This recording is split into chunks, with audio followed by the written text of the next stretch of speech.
Il était presque minuit dans la petite ville de Kimbala.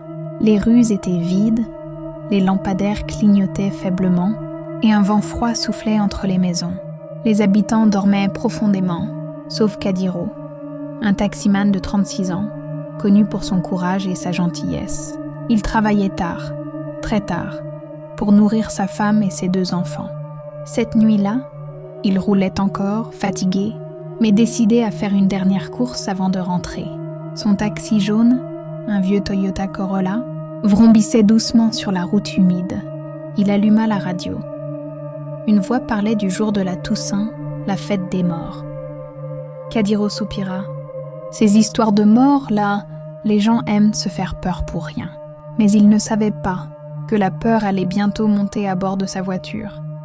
Vers 3h du matin, Kadiro aperçut quelque chose au loin. Une silhouette féminine, seule, debout au bord de la route. Elle portait une longue robe blanche, qui semblait flotter légèrement dans le vent. Ses cheveux noirs tombaient sur ses épaules, et sa peau claire brillait dans la lumière des phares. Kadiro ralentit. « Madame, vous allez où à cette heure ?» Elle leva lentement la tête. Ses yeux étaient grands, profonds, et sa voix, douce comme un murmure. « Je vais au cimetière de Lemba. » Kadiro fronça les sourcils. « À cette heure, le cimetière ?»« Oui, j'ai oublié quelque chose. » Sur la tombe de ma mère, sa voix vibrait d'une étrange tristesse. Touché, Kadiro déverrouilla la portière. « Montez, madame. Il n'y a pas de problème. » Elle entra sans bruit. Dès qu'elle s'assit, un froid glacial envahit l'habitacle. Kadiro frissonna, sans comprendre pourquoi. La voiture roulait dans le silence. De temps en temps, Kadiro jetait un œil dans le rétroviseur. Le visage de la femme paraissait flou, comme si la buée ou l'ombre brouillait ses traits. Un parfum étrange remplissait l'air.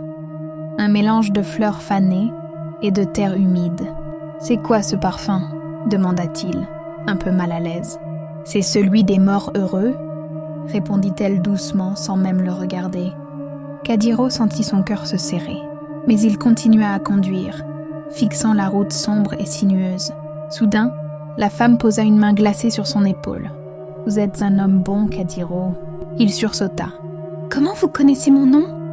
Elle sourit. « Je connais beaucoup de choses sur ceux qui roulent la nuit. » Le portail du cimetière se dessinait enfin devant eux. Une vieille grille rouillée, grinçante, battait sous le vent. La femme dit doucement « Attendez-moi ici. Je ne serai pas longue. » Elle descendit. Ses pas ne produisaient aucun son. Kadiro la regarda s'éloigner lentement entre les pierres tombales. Le halo des phares éclairait à peine sa silhouette blanche. Les minutes passèrent. 5, 10, 15. Toujours rien. Kadiro, impatient, sortit du taxi avec sa lampe torche. Le silence régnait. Seul le vent faisait bouger les fleurs fanées sur les tombes. Il marcha un peu, puis il s'arrêta net. Devant lui, sur une tombe, il lut « Ici repose Aïchan Dalla, décédé le 1er novembre 2019. » Kadiro sentit son sang se figer. C'était le nom de la femme qu'il venait de déposer. Un souffle glacial passa derrière lui. La lampe trembla dans sa main. Puis une voix, juste à son oreille, murmura « Tu m'as attendu, comme promis. » Il se retourna brutalement. La femme était là. Son visage n'était plus le même, livide, craquelé, les yeux vides. Sa bouche s'ouvrit lentement, laissant échapper un rire grave et inhumain. « Viens, Kadiro, il y a de la place pour toi ici. » Il recula, trébucha, puis courut vers son taxi. Mais les portières étaient fermées de l'intérieur. Le moteur démarra tout seul. Les phares s'allumèrent. Et dans la vitre, il vit son propre reflet.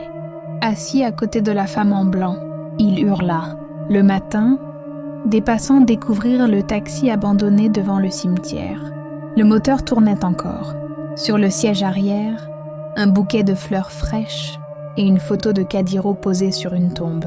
Depuis ce jour, on raconte que chaque nuit de Toussaint, un taxi jaune circule près du cimetière. Et si tu t'approches, tu entendras une femme rire doucement à l'intérieur.